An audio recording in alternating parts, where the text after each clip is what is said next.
Hey, what's up, Hope Shot family? Welcome back to an episode of Addiction to Success. Tonight we have Steve, who has come on here to tell us this story of his story of addiction, active addiction to recovery. And but first, let me get Johnny to read the clarity statement real quick. All right. What's up, family? So we here at the Hope Shot are a group of people in recovery spreading inspiration. We come from all walks of life and pathways of recovery.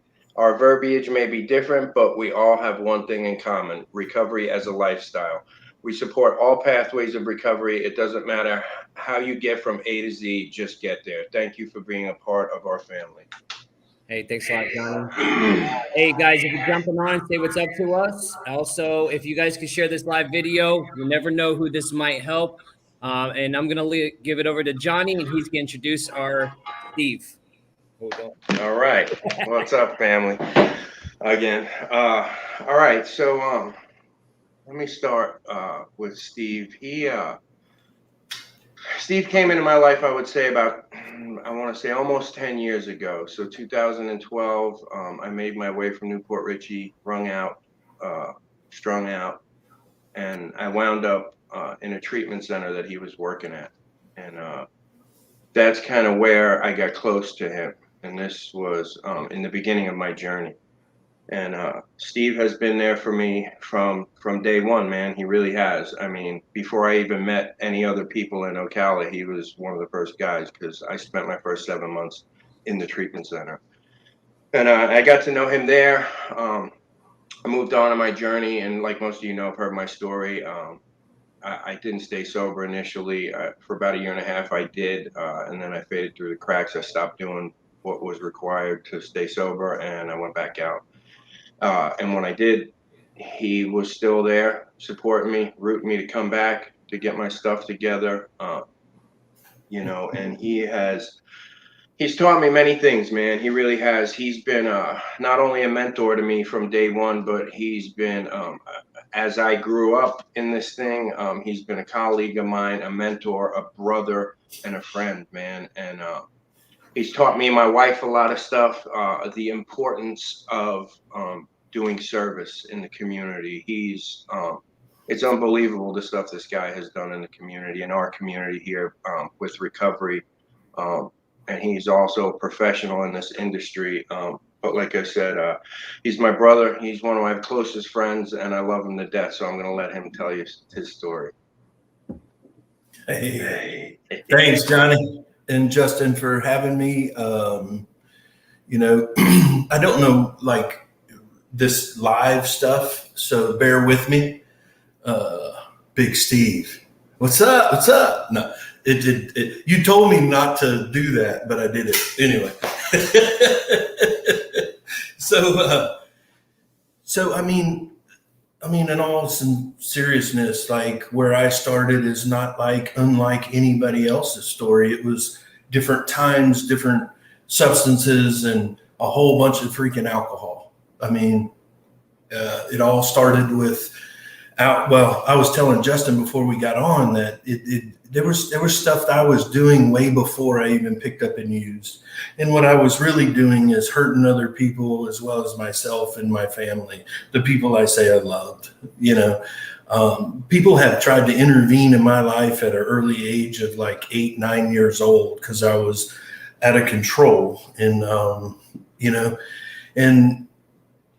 I didn't start, like, my first substance was obviously alcohol, and it was the age of 13 on Florida State campus at a damn tea party, a fraternity party. And back then in the 80s, they weren't, IDing. They didn't care. I was the life of the party. This kid's, fucked up. Let's get this kid fucked up. And that was me, keg stands and, running around thinking I knew everything at 13 years old, So basically I was born and raised in Florida all my life. I was born in South Florida, Fort Lauderdale, Florida. And my father was a great man. I mean, he was a provider, emotionally aloof, basically most of our life. And we were scared of him. Me and my brother were scared of him. He worked for the Turnpike. He was one of the people that helped design the Turnpike in Florida, and he was a toll booth guy. And he was good at what he did, and he got promoted up to state. So we moved to Orlando at an early age. I had to get used to a whole nother school, a whole nother town, from Fort Lauderdale to Orlando. And of course he did well there. And the DOT, I guess, merged with the Turnpike, and he got sent to Tallahassee. So I spent most of my, all of my career as a criminal in Leon County, Florida. So like I said, I started doing drinking a little bit here and there, but I'm not a victim of alcoholism. I'm not a victim of drug addiction today.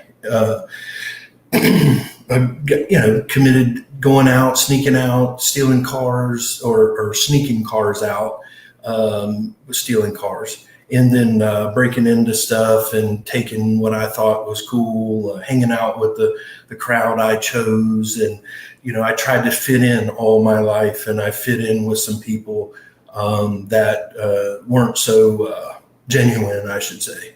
And I tried to do everything up until that point to remain unaccountable and not caught, basically.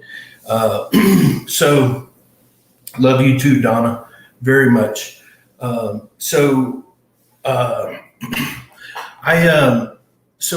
think it was about 12 or 13 years, or maybe 14. I went to juvie for the very first time. And you would think, like a kid, that would scare you, right? But it didn't. And actually, I got accepted and loved in juvie. And they paid attention to me. They, whatever. And of course, after violating probation so many times, they finally sent me to a place called Criswell House for juveniles. And I ran from there, stole a car, actually my brother's car, a Mercury Bobcat. I don't know why, but I took it. Anyway, so I drove to Pensacola, Florida with another guy, another escapee. And now I had charges in Crestview, Florida. And then they said, well, you're going to go to Arthur G. Dozier School for Boys. So I went there. And of course, it wasn't, let me be honest, I had a little bit of some counseling. It was more of a gladiator school. And of course, there was a lot of fights and riots and stuff like that. So they sent me to Okeechobee. And I went to Okeechobee for a little while and graduated after like 13 months or something. And I went home, back home to my parents' house. And I was on probation, never reported. So, of course, Big Sparkle. What's up, Josh? So basically that's a snapshot of my juvenile career. Well, at 15 years old, of course, my drinking progressed. And I started to do what we called the woo-woo. And woo-woo was red hair scents marijuana. You could have Gainesville Green, which was bullshit, or red hair scents. So we called it woo, And so I started dabbling with that. And of course, there was some other stuff around, like mushroom tea and stuff I tried once, and just looking for anything and everything to feel a part of. It was what I now call a phase of my development. I had to do everything I had to do to get where I'm at. So of course, my career as a criminal took off and continued. And I tried to sell drugs, and, the only white guy on the row selling crack, and I tried to do that for a little while, and that didn't go over well. And I got arrested a couple times for most of them, 34 felonies, 4 misdemeanors. And I'll tell you why I know the exact number, but was mostly stealing and fleeing, and of course, escape. I had an escape charge. So at 15, I find myself in the courtroom in Leon County, Florida again, and they're pretty much tired of my shit. And they sentenced me as an adult. I'm 15 years old, standing in Lake Butler, Florida, reception center in the Department of Corrections, butt naked with, I don't know, I didn't count them, but there was at least 100 people standing there naked too, all men. And I was scared. I was very scared. You would think that would help too. So I heard all the stories about K-Wing Slim and all, I'm not going to say it, but Charlie was his name, and this, and this. And they put me immediately on the YOA cell blocks. And the reason why I'm telling you this is there was a guy in there that was out of Gainesville that killed a bunch of people, and they had him in there, and they called me a runaround. And that guy tried to slice me, and it was pretty devastating to me that guy wanted to kill me because I was so young in prison. So that scared me. And of course the cops do what they do. They went in there and beat him up, and I never saw that guy again. By the way, I don't know what happened to him. But anywho, I got an excitement thrill from that. Like when he came out, I told the officer, like, this guy just came out and tried to slice me with a razor and yada, yada, yada, yada. Right. Chantel from Akawaha. All right. So, and they went in there and did what I did. That was a big power move for me, and I liked it. So, of course, I went through that stint. I got out in 89, went back in 89. I didn't do anything different. I got out and, still drinking, partying, doing what I do, and stealing people's shit, not reporting to probation. I don't even think I went to probation when I got out in 89. And so I went back in 89, got out in 92, and then went back in 95. The only reason I went back so late in 95 is because I was going to take it to trial, and I was in jail for about a year and a half or 2 years. And that's when they hit me with the habitual felony offender and gave me 10 years down the road. And so I was released recently, 20 years ago. I was released for the final time, thank God. Was November 1st of 2001. So this is my 20th anniversary. And I guess they had pictures of, Johnny asked me for some pictures. So the reason why I'm smiling in that mugshot is because I knew 2 days from that day I was leaving. And that's what they call an EOS picture. So, and the other picture was just a good looking, handsome guy, So anywho, I got out, and there was I had been a peer facilitator in the prison. So I was introduced to recovery by a lady by the name of Brenda Nettle. She's passed now, but she was my very first mentor about living a different life. Of course, I didn't get involved. I didn't work steps. I didn't do any of that stuff, but I was a peer facilitator. Again, that power, the excitement, the control that I thought I had. But I got out, and she told me too that I should not go back home because I was married. I had 2 kids, and while I was away on my little 10-year bit, she obviously met another man, and the reason why I know that because she was pregnant, and but I went home. I thought that was where I was supposed to be for my children. I was supposed to be there because I'm married, and I was supposed to take care of my wife. And there was this preacher that one time came out, Kenneth Barrington, never forget that guy. He knew something, and he told me if Adam was still in the garden, then Eve wouldn't have ate the fruit. So you're supposed to be doing what you're supposed to do. You go back and take care of your family. So Brenda Nettle was the voice of reason who said, don't do that. I can see you being resentful towards that kid, because the kid was born by the time I got home. And anyway, it was stressful. It was resentment kicked in. It was fear. It was a lot of things. And I turned to obviously what I know, and I started drinking very heavy. But this time I added a little crack cocaine, and it just a little bit in the beginning. And then, which ended up a 9-day run. So that didn't last long, obviously. I had gotten a very good job. I had not reported to probation again, and they were going to violate me. And then I went to my boss at the time, and I said, look, this is what's going on. And he took me to his mother, Leela Hittinger. She had like 20 something years in recovery. And she told me about this place, Ocala, Florida. And she found a place called Unity Place. So, and it was a program. So I came down. I had nothing. I had a car, and it was filled with my shit. That was it. That's all I had. And of course, a 12-pack of Bud Ice. So I'm cruising down to Marion County on 75, and I'm talking on this beep beep phone. Back then, I had one of those beep beep things. And I was talking to somebody telling them there's no drugs in Marion County. I'm going to be fine. There's no crack here. And they believe me, I think, So,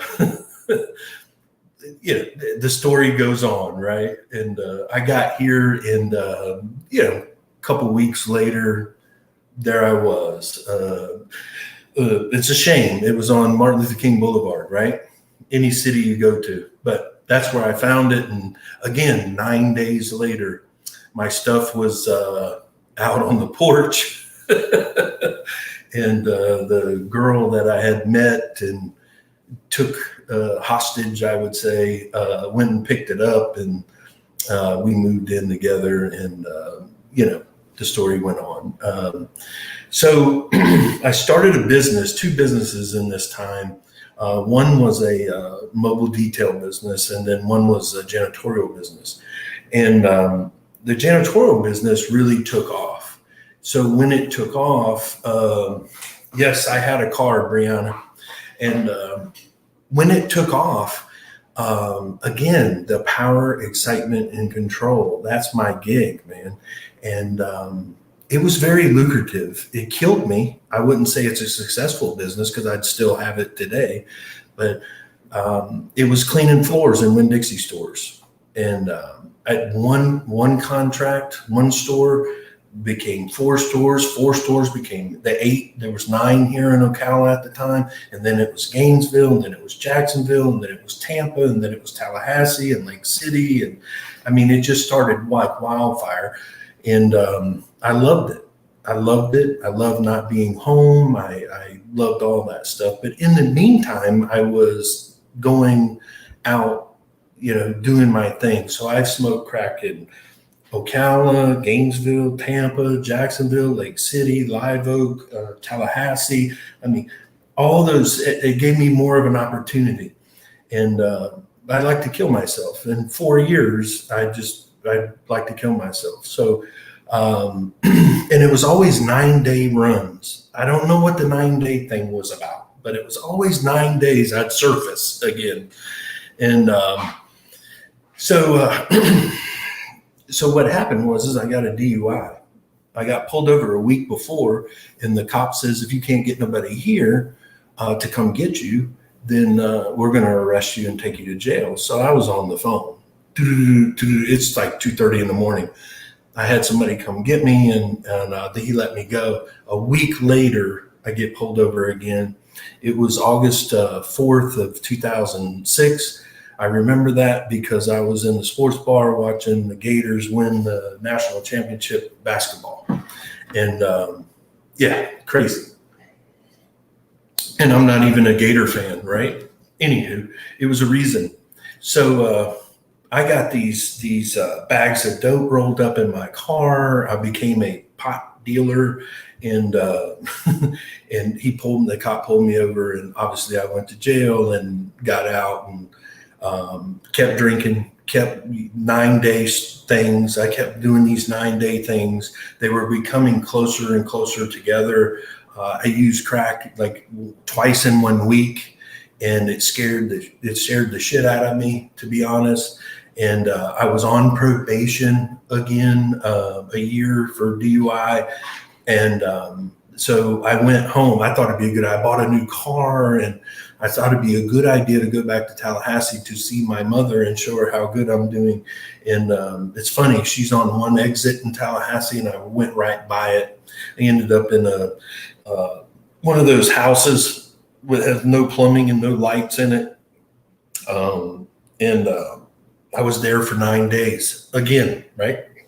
And so I came to my senses or surfaced, and somebody stole my car again, because that always happened. I always rented my car out or whatever, and then said it was stolen. And something happened in that crack house. I don't know what happened, but something happened in my brain to tell me, like, I've done it again. What in the fuck are you doing with your life? And some people call it a moment of clarity. Some people call it God inspired. Somebody, whatever they want to call it. I just know that was the verbiage. What the fuck are you doing with your life?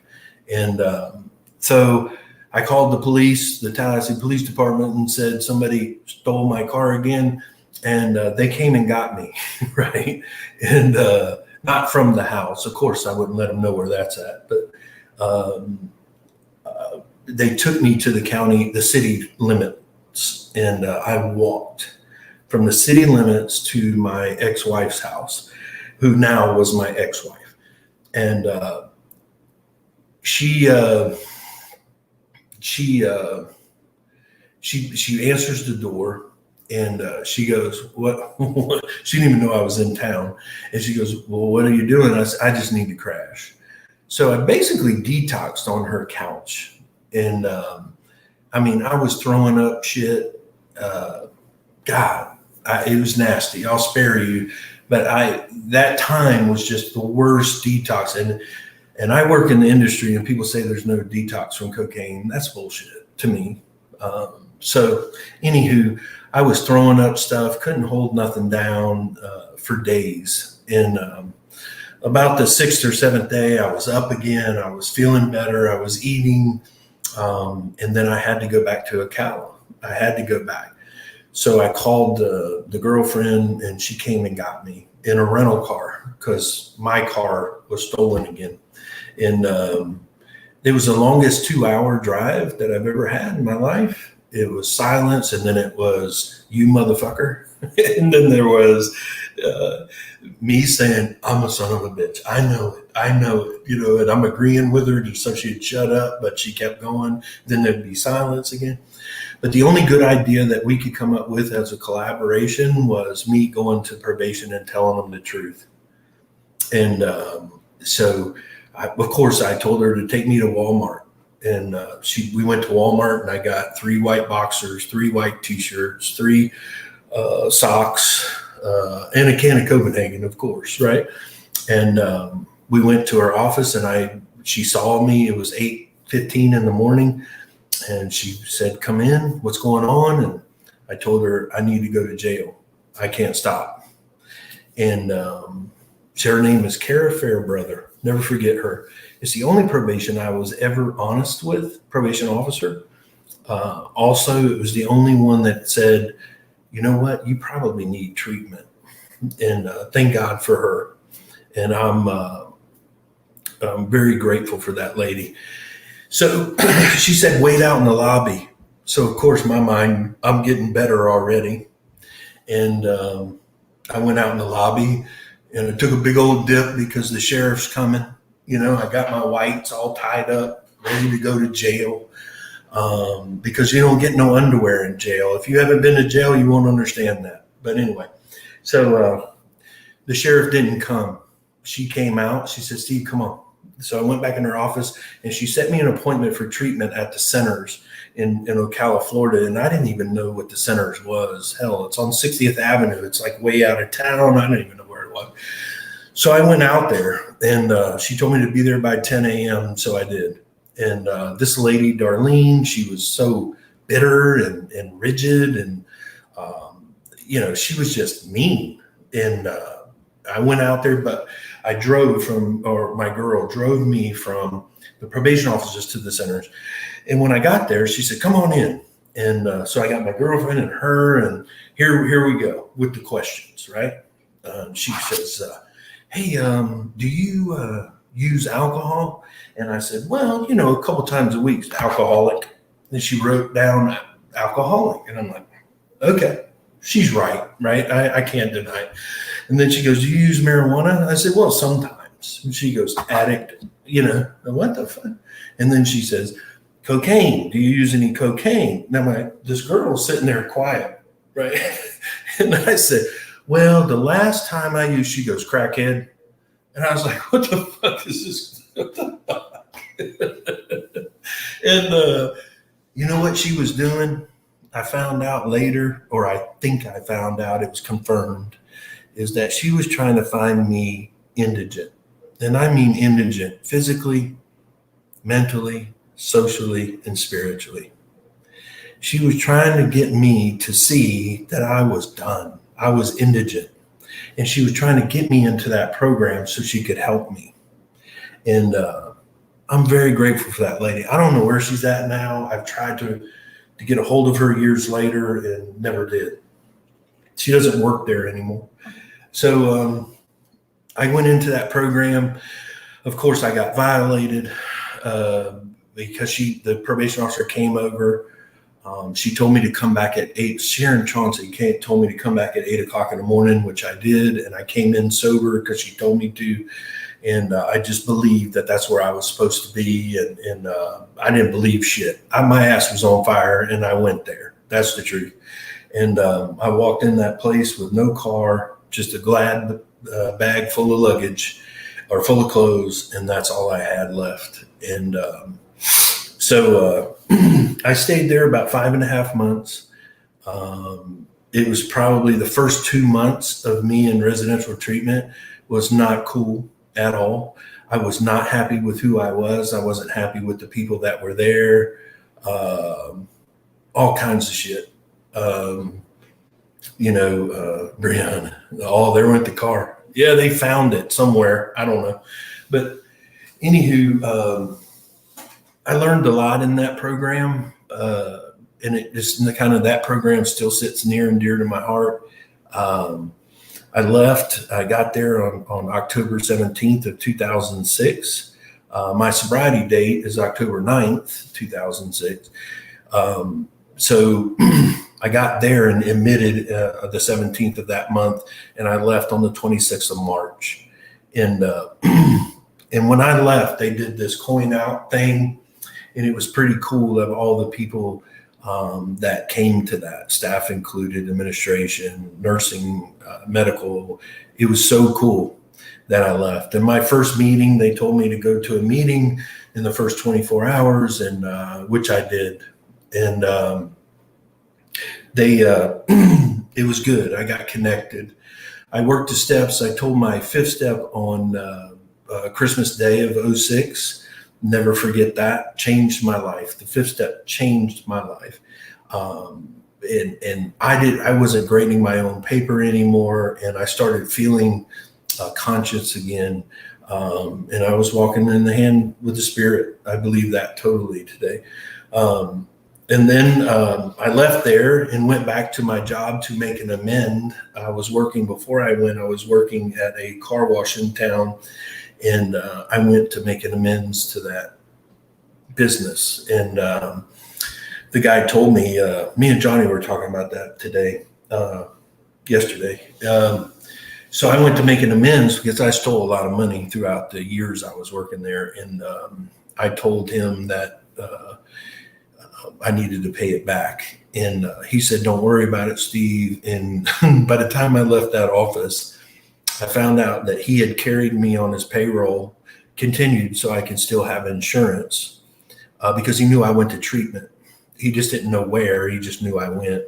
And that I'm in charge of all the accounting, all the cash for 2 locations.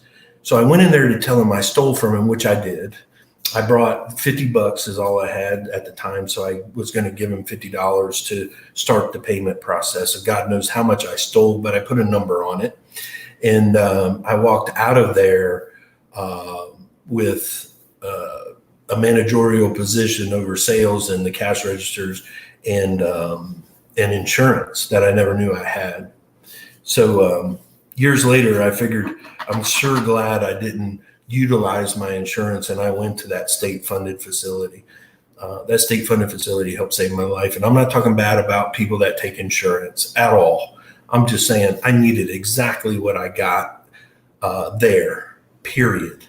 Had I went to a place that was cushy and bougie, I just don't know if I would have got what I got. I'm not saying they're doing bad work. I'm just saying, because I had somebody who's not with us anymore defend that position. So I want to make that clear. So anyway, so I started working there, and about 10 months later, our ownership changed and we all got terminated. All the managers got terminated. I was crying like a little bitch. And I called my counselor. I had a sponsor. I was working the steps again with another guy, but I called my counselor whining, I ain't got a job. So she's country when country wasn't so cool. And she's like, baby, just fill out an application over here. Come over here. So I went over there, my terrible impression of her. But I went over there, and Addie Rawls was the COO at the time, and she knew me, and she called me to the office, and what's up, Nicole? And she called me to the office, and she said, Steve, do you really want to do this? And I said, yes, ma'am. And so they hired me in that same facility as a tech. And that's when my career started in the field. And it was pretty cool. In 2008, I was working in the facility that I graduated from 10 months prior. So it was pretty cool for me. I had the keys to the insane asylum, and I thought here again, the power, excitement, and control. And somebody warned me about that I could not do recovery and work in the field at the same time. You cannot suck the life out of what's up, Mike? And you can't get your recovery working in the field. You got to keep your recovery on that side or separate. So I did that, and I'm going to tell you, this is where the good stuff happens, because all of it was meant to be the way it was supposed to. Trust me.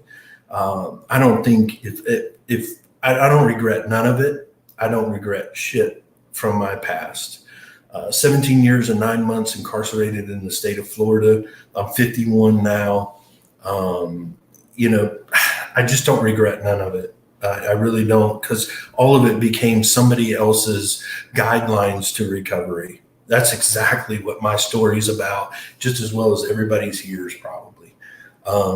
It's just so cool that I can talk to somebody today. And I was told that early on, Steve, there's people lined up that need you. They won't come to me. They'll come to you because you got exactly what they need to live a life in recovery. And I didn't believe that when they told me that, but I tell people that all the time because now I believe it. Because I work with a difficult population. I've always, people that have been to treatment 1,000 times, people that, just are fighting. They don't even think they're an alcoholic. And you're like, what? Your stomach is out here. You just got out of detox and you're not an alcoholic, whatever, I don't care. It's where they're at, and I want to meet them where they're at. But so when I worked there, people were nurturing me, telling me like, Steve, you can do this. You can do this for a living. And I was like, really? I'm making $8.25 an hour. I'm making big money, right? So, excuse me. So I did. I went to school. It wasn't back to school for me. I got to catch myself because I'll lie and tell you I went to high school. I did not go to high school. I went to prison, and I got my DEG in prison. And yes, I called it a DEG, right? So I went to college, and I took two classes at the community college here in Ocala, and I was the oldest guy in the room. I just felt out of place. I already suck at school, but I felt out of place. And somebody talked to me and told me, like, maybe you ought to check out Springfield College. It's a human services. They're out of Tampa. you can go to Tampa and do this. And I met a couple other people that had been there or were currently enrolled. And so that's what I did. I went down and got a bachelor's degree, and it was great. It was great. I started studying for the state boards to become an addictions counselor, and I got that. And then I studied for the boards for the CAP, the CAP, when I got my bachelor's. And then I waited 2 semesters and went back and got a master's in business administration. So, I mean, I thought they lowered the bar so I could pass the school, you know, but it was the most rewarding time of my educational journey. It was going down there every other weekend for 3.5 years. I went to Tampa every other weekend, and it was great. It was life changing, and people down there were nurturing and honest. And I learned my biggest, I learned a lot. I'm not going to lie, but the one thing that sticks with me is a guy told me, Steve, because I was one of those guys who just loved recovery. I still do, but I would be out with it. And they would go around and introduce everybody at the beginning of the school. You had 4 classes you had to go to complete the class. And they would go around, tell us your name and tell us everybody. Well, I'm Steve, I'm in recovery, and da da da da da da da, you know. And then I guess I had said it too many times and in different ways, where this guy came up to me. His name's Dr. Davila. And he came up to me and he says, Steve, let's go in my office and talk. So I went in the office and he goes, Steve, I appreciate you being in recovery. I'm in recovery. But when are you going to start living your life and stop living your story? And it was like, boom, you know, it gives me goosebumps. It gives me goosebumps. That just floored me, man. And I was like, you're absolutely right. I never did live a life, period. It was always somebody else telling me what to do, telling me doing this. Of course, it was self-imposed. I'm not going to lie. I put myself in those positions, but I just want to celebrate life, man. So I kept that with me. And of course, I advanced in my career. I became, this is so funny, but I became a director of a little outpatient place here in Ocala, and I called myself being in private practice, and it was funny. It was good. It was a great experience, and everybody where I was, the people I met, every one of them contributed something to my life. I don't care if they were my coworker or they were a worker, like I supervised them. I don't care if they were clients or guests or whatever you want to call them, but every person in my life has taught me something. And it's just so cool, man. Hey, Jessica, I haven't heard from you in a long time. Doing well. So it's just, recently I've been going through some changes this year, which are all good because nothing grows out of comfort. I have been uncomfortable this year. I have leaned on the support that I've always had. People are in my life for a reason, season, or a lifetime. I believe that today. And there's some lifetime friends here in recovery, I'm telling. So I'll tell you this story, and it's because I think it's important. So most of my life I spent in courtrooms, prisons, jails, whatever. A couple of weeks back, I get invited to go down to see Seminole County Jail, which I've never visited before, which is miraculous because I did some shit in Seminole County before. And I go down there with a judge, a sitting judge in Marion County, and he drives. So I'm in the back of this truck, and he's driving, talking to me about this recovery pod that they do down there. And he wants to do it in Marion County. Those are the type of people that have came to into my life and want me a part of it. Like I said, I never was a part. I never felt a part of. I always felt apart from all my life, even with my family. And it was so cool to tour that jail, right? And the chief comes out. The chief, I don't know her title. I know her name. Her name was Laura Bedard. And she comes walking. She was late to the meeting. She comes walking up to the table that we were at. And it was me, the judge, my good friend Rob Cooper, and some other jail officials telling us about how to start a recovery pod. And she comes walking down the very long green mile, they call it, I guess. I guess every jail has a green mile. So she comes up and she sits down. This is the lady I worked for at Wakulla Correctional Institution. I was her peer facilitator, like 20 years ago. And it dawned on me that that was her. And she sat down and she did her introductions or whatever. And she looked over at me and she goes, "Steve Gohagen?" Like that. And I was like, "Yes, ma'am." The chief, like, "I hope you're not I don't have any warrants, right?" This is where my mind. And she goes, "How are you doing? Come here." And she hugged me. And it's like, she goes, "Oh my God, I'm going to cry. Like, how are you? And you're here with him?" And the judge is like looking at me, and I said, "I don't know her. I don't know her." But it was good. It was good. Those are the type of things that's been happening to me. We lost our chief a while back, chief of police here in Ocala, to an airplane accident. I got to sit in the development of an amnesty program here. He wanted my input with addictions and how to help, when he didn't even think that this was going to work. What addict or alcoholic is going to go to the police station and turn themselves in? I just don't. He was baffled by that. Like, I don't think they're going to come, but we can't arrest our way out of this situation. People are dying. Let's do something about it. And I told him, I said, "Well, whatever." I was a director of that residential program. So I said, "Whatever we need to do, we got beds for you. If anybody comes in this, let's take them to detox, get them right, and then bring them into residential." And he was like, "Thank you, thank you." And we did this for over a year. Me and a guy named Steve Blank did this for over a year without any funding. We just did it. And then he calls a year meeting, and we go into his office, and he takes us into this room, and he asks us, have we ever seen Happy Gilmore, the movie? And I was like, "Yeah, okay." And he goes, "Well, I got something for you." And he brings out this big ass check.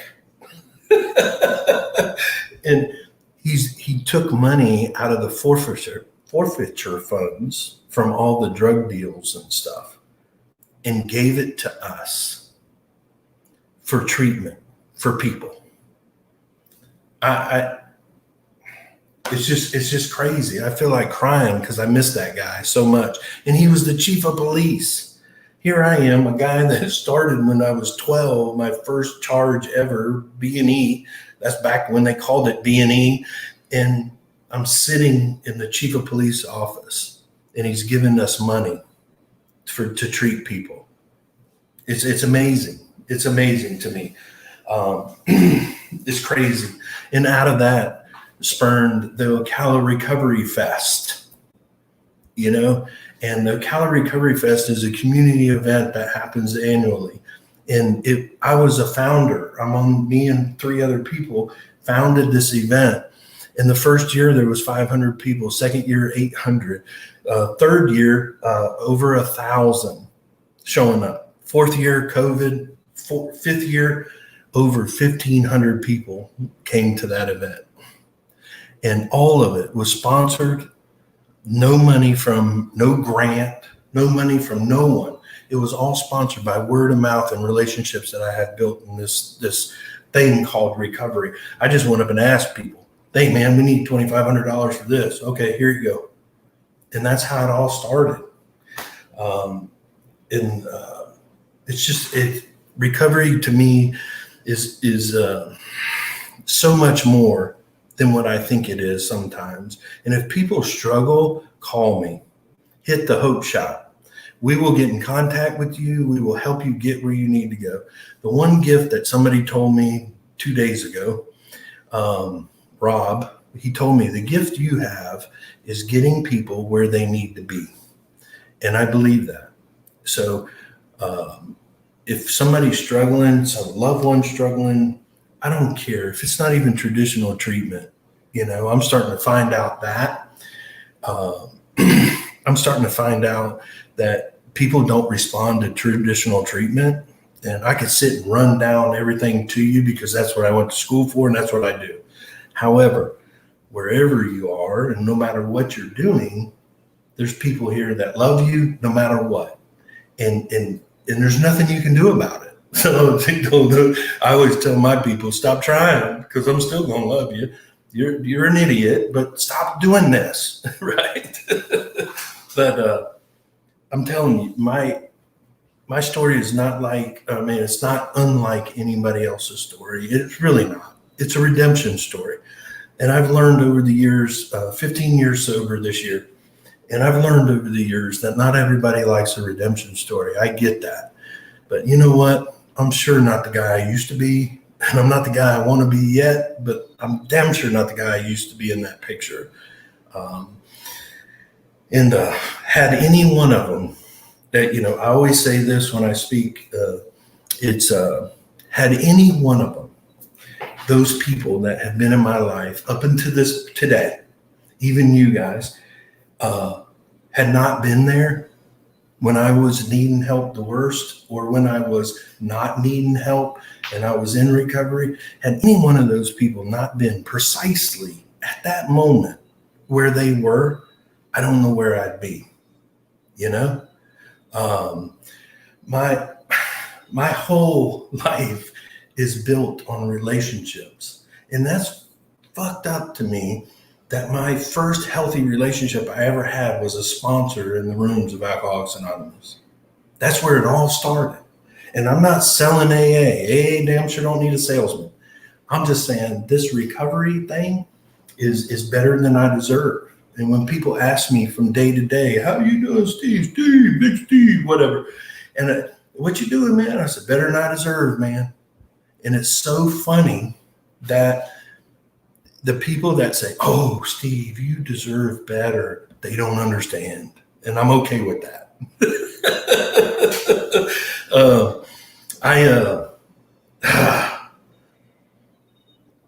Today, what it looks like today, I'm doing some work for an outfit here in Ocala called 0 Hour Life Center. They're our recovering community organization in Ocala. And they do a lot of recovery coaching. We do a lot of treatment, unorthodox treatment, but we're doing treatment. We're reaching people right where the fuck they're at. And I say that with emphasis. If you see my sign up there, one of my staff gave it to me years ago. It says, you call them swear words, but I call them sentence enhancers. So that's what I'm doing. I'm enhancing the sentence. We meet people right where the fuck they're at, and we help them anyway. And we love them until they can love themselves, or at least start on the track. And we don't give up on them. There's very few people that I've ever seen that have been in my life that we just can't help. I've dedicated my life to it because I believe I was called to it. I love this work, and I will continue to do this work. I'm not a savior. I'm just a guy with a story that can help people lined up that I haven't even met yet. That's what I was told. And I just appreciate everybody listening. I hope I didn't bore anybody or get too sappy. I just love recovery, and I love people I meet. There's nothing like it. I don't know. I love the relationships I have today with people, and I just love what I do. Thank you. Hey, thank you, Steve. Nah, man, if that was not boring one bit, bro. That was such a good story, man, and it's awesome because it's a true story, and I just loved every bit of it, man. I'm grateful that you came on here to actually share your message of hope, and I think it's awesome what you do, man. And you see that you have passion in it, and that's what we need. We need that passion, that fire. You know, I want to comment on one thing, dude.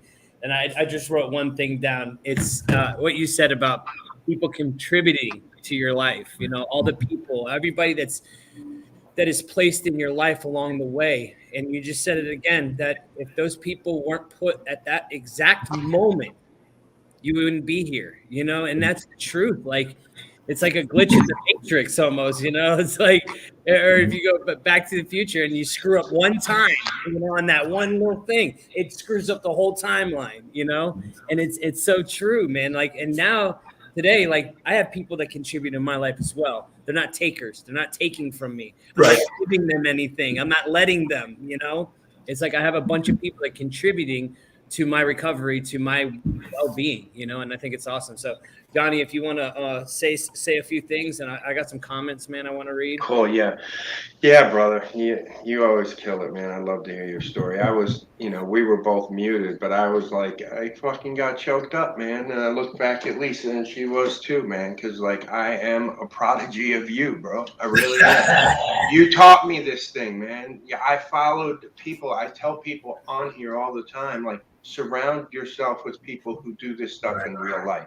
Even when it was totally foreign to me, it was uncomfortable for me to even be around guys like you at that time because it was foreign to me. I didn't speak the language, but I stayed and I stuck around, and now I speak it fluently, you know, and that's the deal, man. Like, you know, I remember that from day one. I remember a reason, a season, or a lifetime, and it's come full circle in my life too, you know.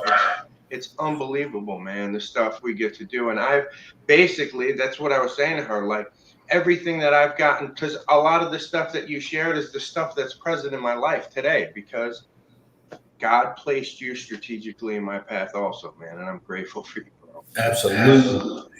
Absolutely. And the cool thing is I want to share this real quick. Okay. So being that, me and Steve are close, years later, my therapist, when I was in a treatment center, I am able to go. That's what I was going to say. Yeah. So I go 2 or 3 times a month now into the prison system because I had also been there 3 times. And, this thing is just, it's like Steve told my story. You know, I'm just another one, man, that got put my, dedicated my thing to this recovery, man. And all the things that are fluent in my life are because of that and nothing else. And I love it too, man, because I don't ever want to go back to that place again, man. You know, the relationships I have, the stuff that I get to experience today, it's magical. It's God.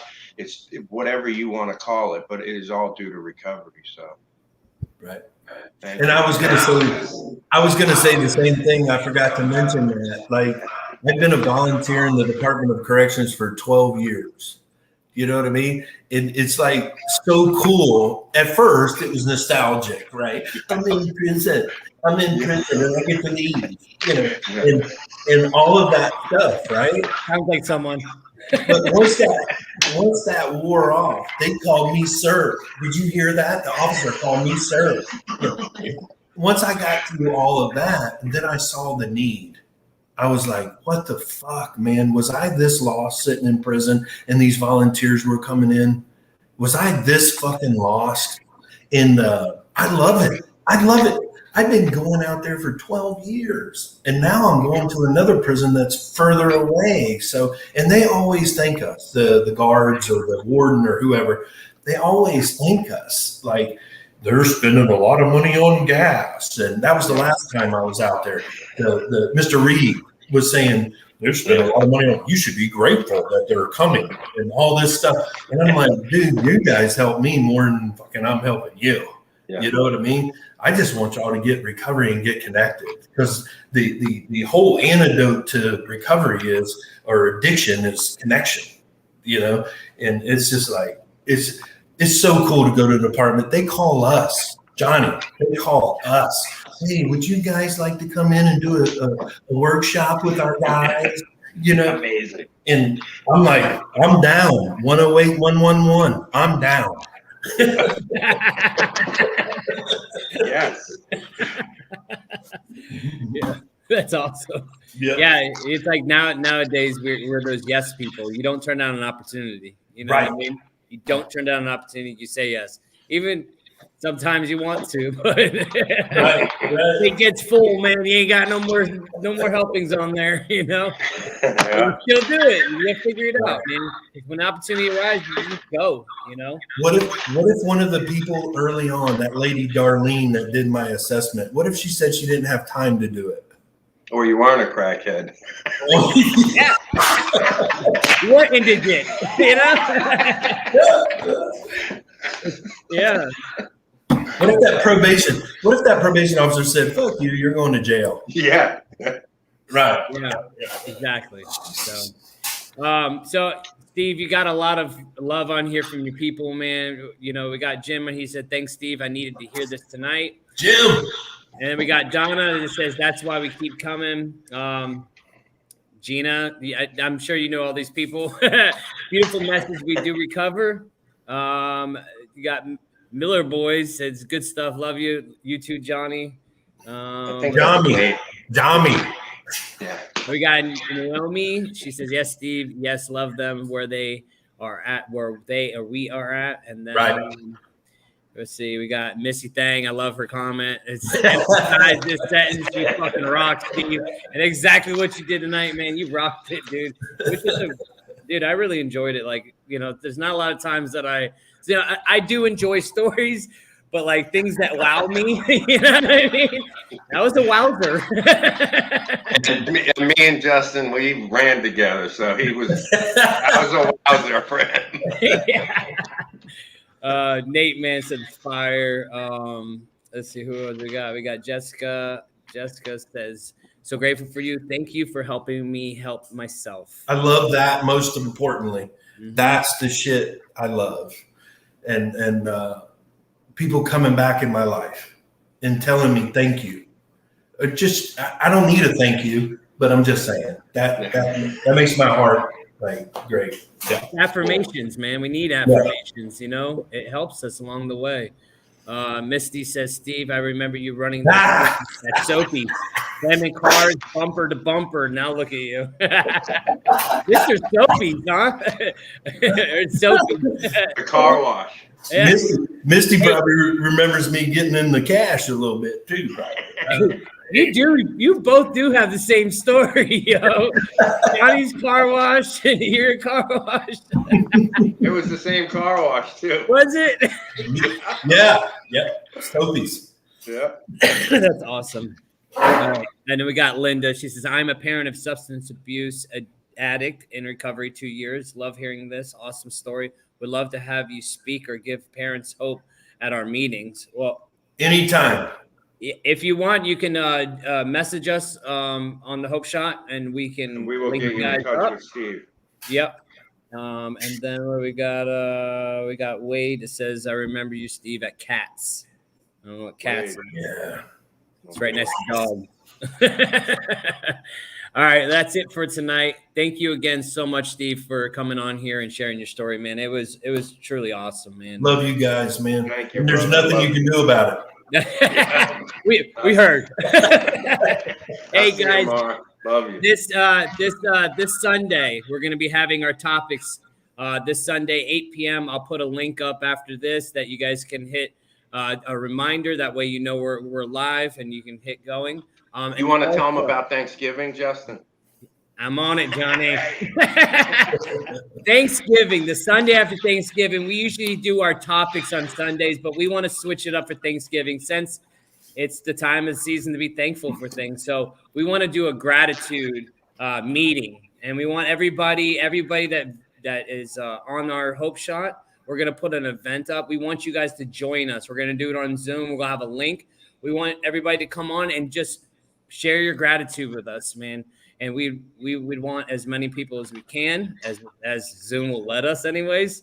And we'll all have a little bit of time to talk about gratitude and be thankful and just, just be together and share it. You know what I mean? So, and I want to read this one quote that my buddy sent me, and I absolutely love it because it's so true. Give me 1 second. He said, gratitude is the loudest when we share it with others. So I really would love to hear everybody's gratitude, and I'm going to put the event up, and you guys come join us. So that's it for tonight. See you guys Sunday. Love y'all.